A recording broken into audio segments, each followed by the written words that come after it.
Baik, Assalamualaikum warahmatullahi wabarakatuh. Selamat pagi semuanya.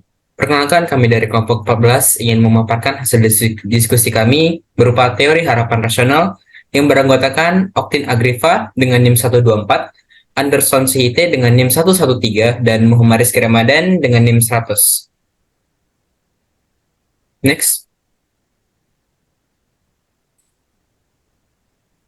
Oke, terkait apa itu teori harapan rasional, teori harapan rasional merujuk pada pendekatan dalam bidang ekonomi yang mengandaikan bahwa individu atau pelaku ekonomi mengambil keputusan berdasarkan informasi yang mereka miliki dan harapan yang dianggap rasional mengenai masa depan. Dalam konteks ini, harapan yang dianggap rasional berarti bahwa pelaku ekonomi menggunakan seluruh informasi yang tersedia bagi mereka untuk membentuk prediksi yang paling tepat terkait hasil yang mungkin terjadi di masa yang akan mendatang. Teori harapan rasional juga berasumsi bahwa individu secara efisien memproses informasi yang ada guna mengambil keputusan yang paling menguntungkan bagi kepentingan mereka. Dalam analisis ekonomi, konsep ini memiliki implikasi yang substansial, terutama ketika menjelaskan kaitan perilaku individu dengan fenomena ekonomi makro seperti inflasi, pengangguran, dan implementasi kebijakan ekonomi.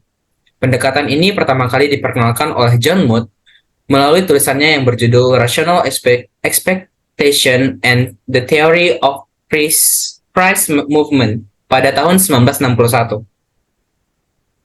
Next. Rational Expectation dan perubahan paradigma pemikiran ekonomi. Paradigma ekonomi rational expectation atau ekonomi neoklasikal telah memainkan peran sentral dalam kerangka kerja moneteris, baik di sektor publik maupun swasta, terutama dalam menghadapi tantangan inflasi. Namun demikian, baik pendekatan monetaris maupun ekspektasi rasional atau neoclassical economics memiliki beberapa persamaan mendasar dalam merumuskan dasar-dasar kebijakan, seperti yang diuraikan oleh Minford. Next.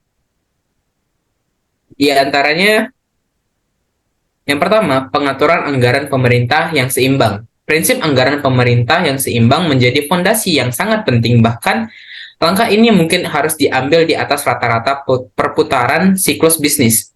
Fungsi bank sentral dalam mencetak dan mengedarkan uang perlu dibatasi dan disesuaikan dengan laju pertumbuhan ekonomi yang normal. Pengeluaran pemerintah juga perlu dibatasi pada sektor-sektor seperti pertahanan, hukum, dan ketertiban. Kedua, pertukaran yang saling menguntungkan. Dalam kedua pendekatan ini, kebebasan untuk menjalankan aktivitas perdagangan yang menguntungkan antara pihak-pihak ekonomi yang menjadi penting. Hal ini akan mendorong pertumbuhan ekonomi menuju taraf kemakmuran yang lebih tinggi. Tiga, penanggulangan ketidaksetaraan dan kemiskinan. Kedua pandangan ini juga menitik beratkan pada perlunya memberikan intensif yang sesuai untuk mengatasi ketidaksetaraan dan masalah kemiskinan. Next.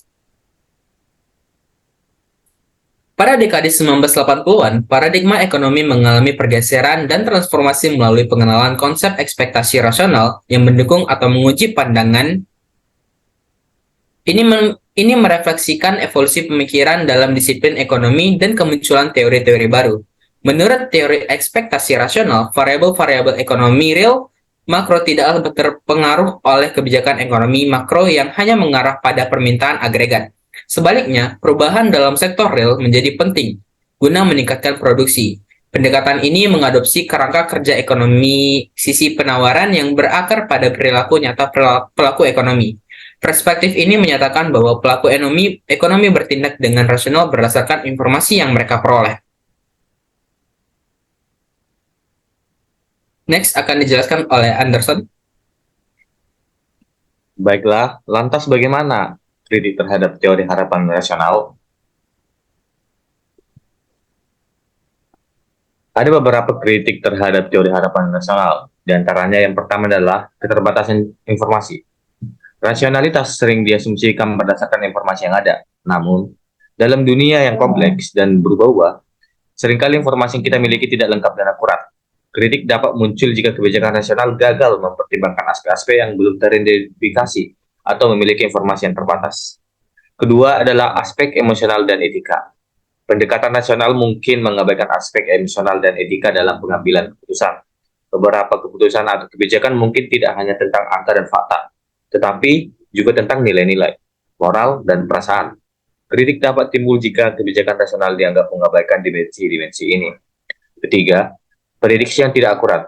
Meskipun berbasis analisis yang teliti, kebijakan rasional tidak selalu mampu memprediksi masa depan secara akurat. Banyak faktor yang dapat mempengaruhi perkembangan suatu situasi. Jika kebijakan berbasis rasional gagal dalam memprediksi hasil sebenarnya, kritik mungkin muncul terkait dengan kegagalan pendekatan ini. Selanjutnya,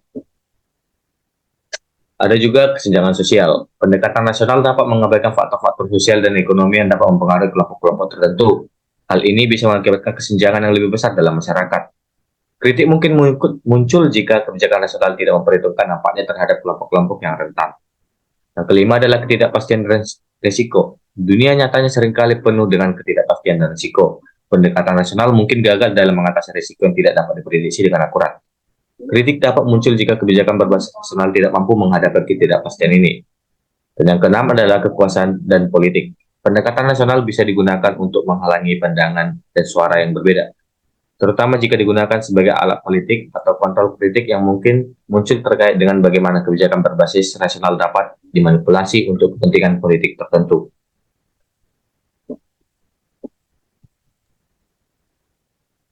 Selanjutnya ada kurva Phillips.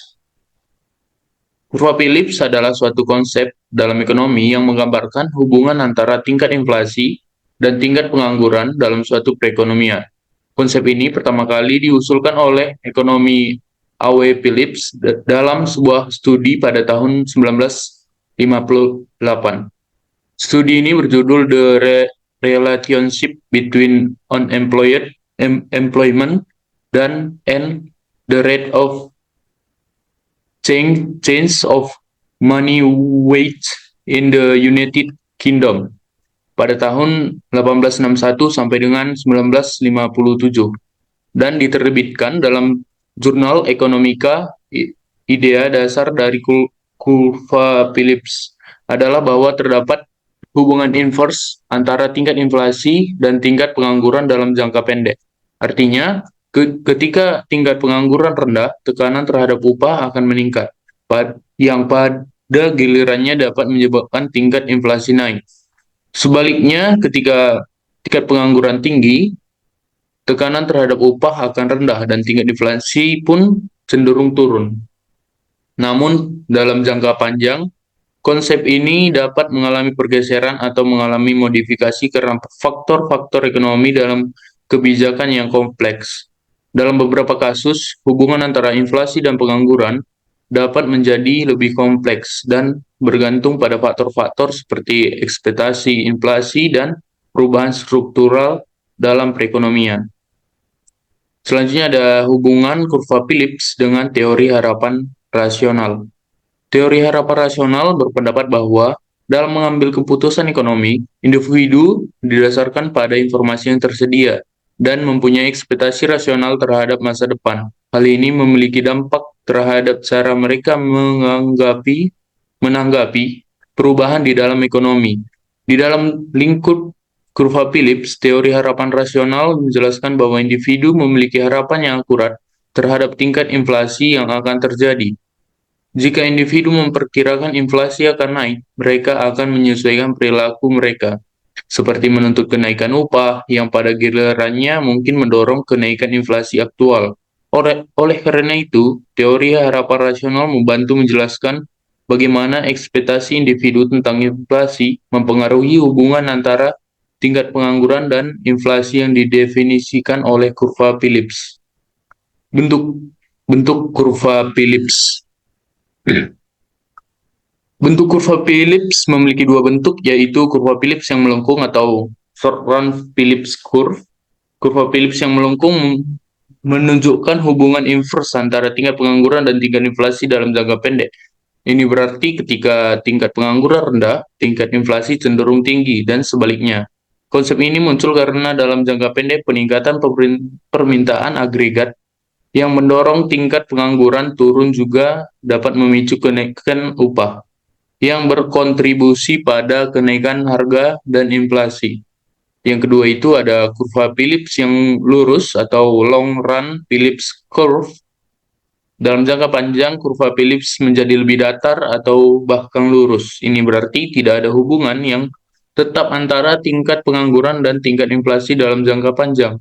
Ini di jangka panjang, faktor seperti kebijakan moneter hanya mempengaruhi tingkat inflasi, sementara tingkat pengangguran kembali ke tingkat alami atau potensial. Nah, untuk bagian vertikal ini merupakan long run Phillips curve atau